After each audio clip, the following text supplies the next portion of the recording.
studying at art school. He was studying pop art and conceptualism and all that, and working again with very much the residue of the 60s of image without depth as a serious study, which is, I think, probably half of my father's generation to take that. One day there would be a world where we didn't need depth, we didn't even have to read, and I look around now and the whole idea of a literary foundation to life is really sort of something archaic. It's not something we do anymore, really, unfortunately. Mm-hmm. Going back a paragraph or two here, just before we move on to the next song, there was a question he had about the sort of the extremeness of your appearance at the time. You talked about going for a distancing effect. He was wondering, do you think you were trying to consciously deface your own? You have, very naturally good looks. Were you trying to deface yourself at the time? Were you trying to create something? I was quite aware that there were a lot of. Somebody came up with a very smart word for male bimbo, and I can't remember what it is for the moment. But when I read it, I really laughed.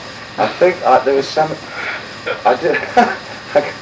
This is called. It's a smashing word. You mean like a fop?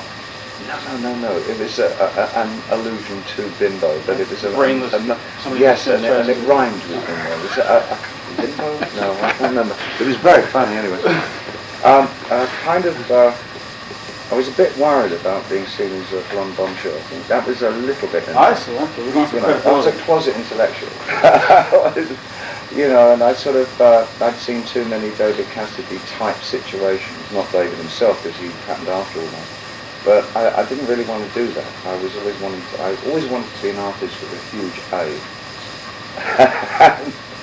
and so I deserved most of what I got. But it was probably something that tempted me even further to not be perceived as being who I thought I was, but creating another creature to take the offload, take the slack. Mm-hmm.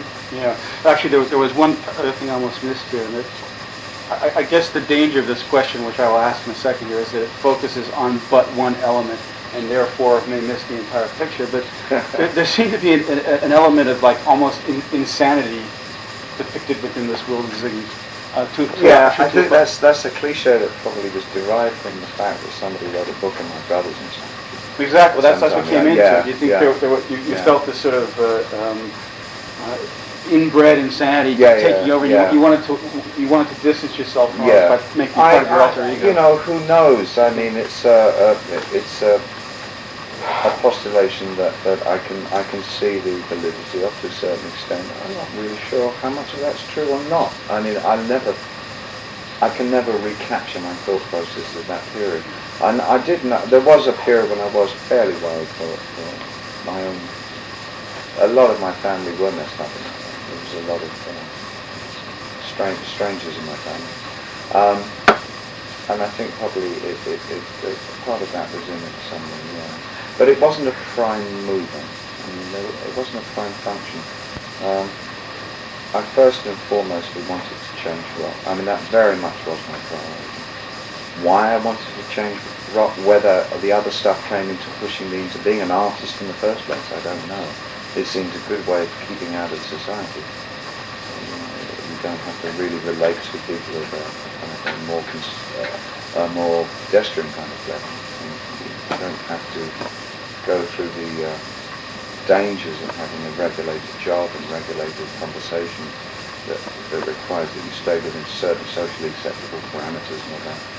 So the opting out aspect of it is sort of declining that responsibility. But you do find yourself in a new community where everybody's like you. So the ideas of insanity start to dissipate somewhat because you're all nuts. All right. Well, moving on from congenital insanity, something a little bit more bright.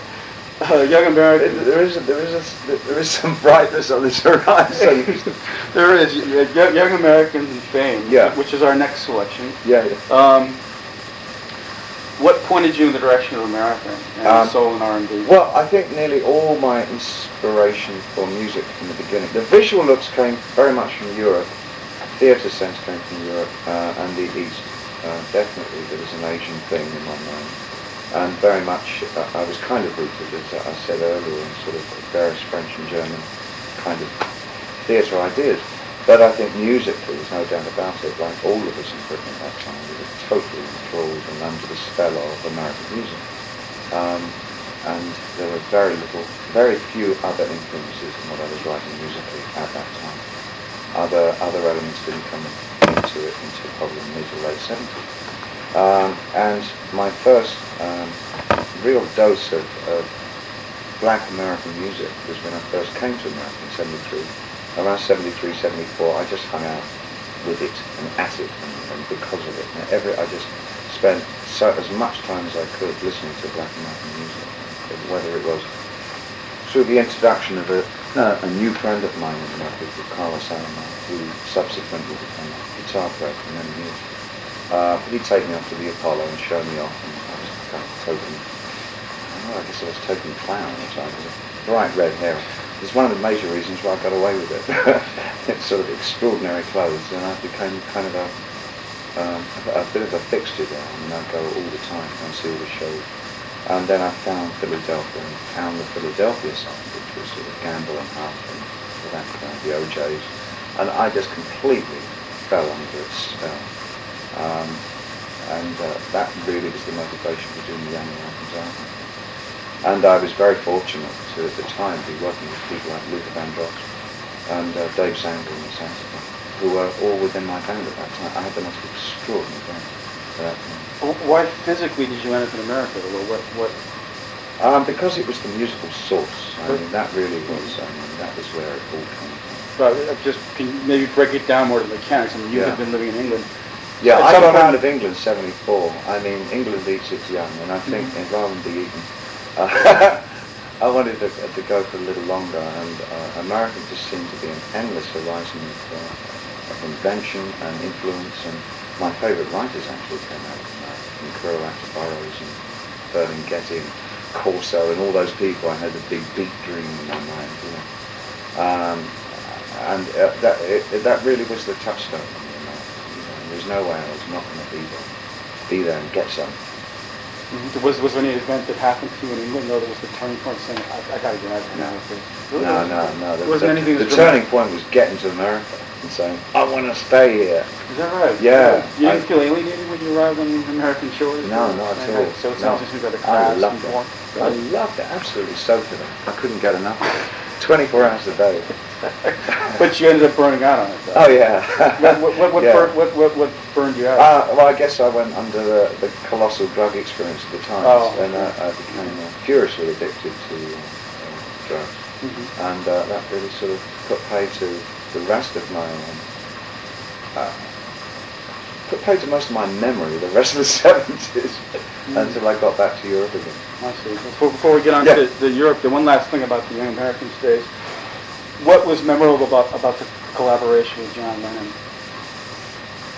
if anything? Well, I guess the process of writing the song itself, John dashing out and saying, I've got to get a guitar, and actually going home to get a guitar to come back to the session because he wanted to play on it. And how fast it came together. But I think that was just the spirit of the evening. It was just one of those, I doubt if we could have ever done that again. I don't know. Who knows? Who knows? We'll never know now.